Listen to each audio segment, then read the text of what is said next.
देखिए, ये सवाल उनसे पूछ लीजिए जिन्होंने ये चीज़ें लाई। लखनपुर की बात इनको तब करनी चाहिए थी जब मोदी ने यहाँ का नरसिंह क्या मैं माफ़ी मांगू और मैं कहता हूँ कि इन्होंने लीगल करप्शन किया। लीगल महाराजा के सपने को चूर चूर इन लोगों ने किया। आज कह रहे हैं कि लखनपुर में सोचा जाना चाहिए, हमारी ईंट नहीं बिक रही। इन्होंने शायद गलत तरीके से करप्शन की होगी, इन्होंने लीगल करप्शन की। भट्टों के भट्टे गिरवा दिए जम्मू के अंदर, जहाँ ईंट बनती थी आज पंजाब की ईंट ला रहे हैं। हमारी लेने वाला जिससे हम खरीद रहे हैं वो बाहर वाला। उनको कोई भी अधिकार नहीं है यहाँ असेंबली के अंदर 10 साल पुराने सवाल पर ये सवाल करे और फिर हंगामा करे। हम बहुत बड़ी दुनिया की सबसे बड़ी पार्टी का तो नंगा नाच करो। यहाँ क्या जागीर है किसी की? ये हाउस मेरा है, मैं यहाँ कानून साज हूँ, मैं सरकार का हिस्सा इतना नहीं हूँ। इनके सवालों का जवाब मुझे मत।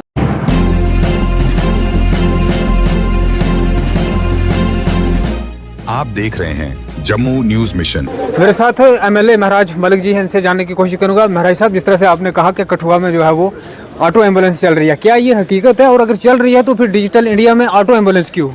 देखिए, ये सवाल उनसे पूछ लीजिए जिन्होंने ये चीज़ें लाई है। जहाँ कह रहे हैं कि भारत विकसित बनेगा ऑटो की एम्बुलेंस, जिस ऑटो की स्पीड 30 किलोमीटर प्रति घंटे से है, अगर उसी ऑटो में एक बीमार जाए तो वो किस स्पीड से में कब पहुँचे, तो आप अंदाज़ा लगा सकते हैं। मोदी का विकसित भारत है, बीजेपी का एक एजेंडा रहा है। और मैं कहता हूं कि इन्होंने लीगल करप्शन की है। लीगल उन्होंने शायद गलत तरीके से करप्शन की होगी, इन्होंने लीगल करप्शन की है और इसमें कोई दो राय नहीं है। इनका सबूतों का अंबार है।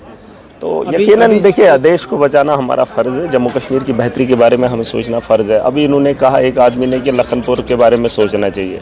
वही सोच तो महाराजा की थी। जब उन्होंने इलाहाक किया तो इलाहाक में हिंदुस्तान के साथ मुफ्त में भी जाया जा सकता था, कोई शर्तें नहीं रखी जा सकती थी। महाराजा यहाँ का राजा था, उसको पता था कि हमारे जम्मू कश्मीर की हालत क्या है, इसलिए उसने ये चीज़ें रखी थी ताकि जम्मू कश्मीर के अंदर ज़मीनों का तहफ़्फ़ुज़ हो और यहाँ पे नौकरियों का तहफ़्फ़ुज़ हो। किसी बाहर के आदमी को यहाँ पे बसने ना दिया जाए, क्योंकि अगर वो यहाँ पर बिज़नेस करेगा तो यहाँ से पैसा बाहर जाएगा। महाराजा के सपने को चूर चूर इन लोगों ने किया। आज कह रहे हैं कि लखनपुर में सोचा जाना चाहिए, हमारी ईंट नहीं बिक रही है, हमारा सरिया नहीं बिक रहा है, हमारा बिज़नेस ठप हो गया। कैसे नहीं होगा? इन्होंने भट्टों के भट्टे गिरवा दिए जम्मू के अंदर, जहाँ ईंट बनती थी आज पंजाब की ईंट ला रहे हैं। आप देखेंगे कोई भी सामान हो, वेयर हाउस खत्म कर दिया। बड़े बड़े इन्होंने बिल्डिंगें, मॉल बनवाए, लोकल लेवल का बिजनेस इन्होंने खत्म कर दिया। रेत का माफिया भी बाहर चल, रेत हमारी लेने वाला जिससे हम खरीद रहे हैं वो बाहर वाला। और ये कह रहे हैं कि आप लखनपुर की बात करो। लखनपुर की बात इनको तब करनी चाहिए थी जब मोदी ने यहाँ का नरसंहार किया था, जब यहाँ जम्मू कश्मीर को लूटा जा रहा था, तब ये खामोशी से तमाशा देख रहे थे। आज ये 4 महीने की सरकार से ये सवाल 10 साल के पूछेंगे। इनको कोई भी अधिकार नहीं है यहाँ असेंबली के अंदर 10 साल पुराने सवाल पूछने का।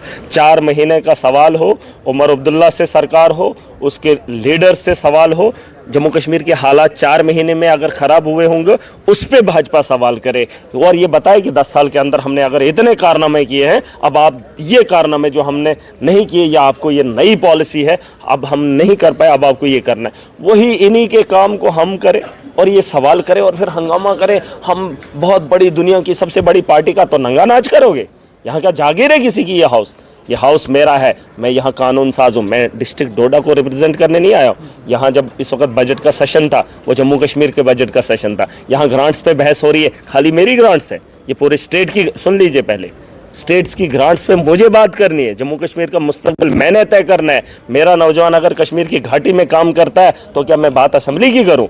मैंने कहा है कि जो लेबर्स की बात इन्होंने की, जो कंपनी काम कर रही है, चाहे हिमाचल के अंदर हो या उत्तराखंड के अंदर हो, अगर पावर प्रोजेक्ट बना रही है, वही कंपनी वहाँ पे पावर प्रोजेक्ट बना रही है, लेबर लगा रही है, उस लेबर को 30,000 तनख्वाह दे रही है। और वही कंपनी अगर कश्मीर की घाटी हो या खिताई चनाब की घाटी हो या पीर पंजाल का इलाका हो, वहाँ पर वही कंपनी काम कर रही है, वही प्रोजेक्ट बना रहे और मेरे लेबर को कमीशन बेसिस पे इन्होंने काम करवाया।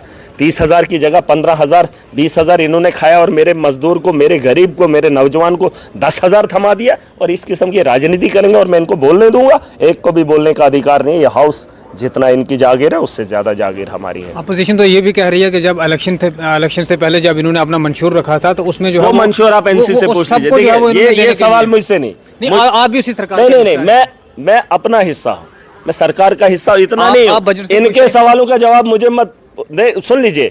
सरकार को समर्थन मैंने दिया है, वो अलग मामला है।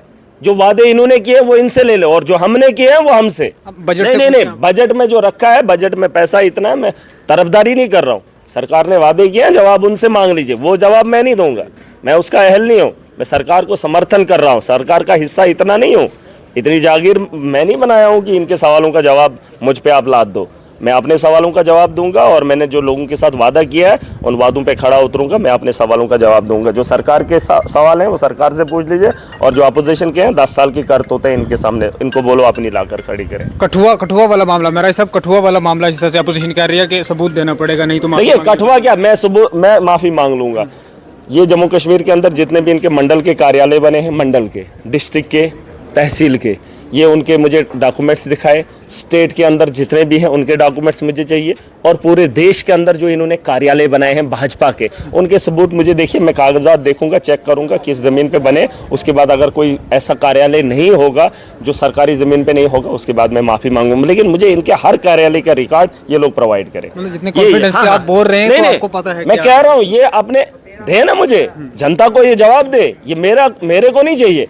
देश के हर नागरिक को हक है कि बीजेपी ने जो कार्यालय बनाए हैं कैसे बनाए हैं और किसकी ज़मीन पे बनाए हैं, और फिर जब वो चीज़ें आएंगी, जब वो मलकियत ज़मीन पे होंगी या सब कुछ लीगलाइज होगा, उसके बाद हम माफ़ी मांगेंगे। ये नहीं, कठुआ की बात नहीं है। देश के अंदर जितने भी कार्यालय बनाए उसका जवाब ये पहले दें, उनके डॉक्यूमेंट्स मुझे चाहिए। Thank you. बातचीत जो हमारे साथ कर रहे थे एमएलए महराज मलिक, जिन्होंने जो है वो एक कॉन्फिडेंस के साथ कहा है कि जितने भी कार्यालय, मंडल कार्यालय जो हैं वो बने हैं वो बीजेपी ने जो है वो इलीगल ज़मीनों पे बनाए हैं। और उसके साथ साथ कहा है कि कठुआ में जो है वो आज भी ऑटो एम्बुलेंस चल रही है जो कि 30 किलोमीटर प्रति घंटा की रफ्तार से दौड़ती है, जिसके बदले में जो है वो कहीं जाने जो है वो जा सकती हैं, क्योंकि आज के इस दौर में जो है वो इस तरह की एम्बुलेंस जो है वो कठुआ के अंदर क्यों चल रही है।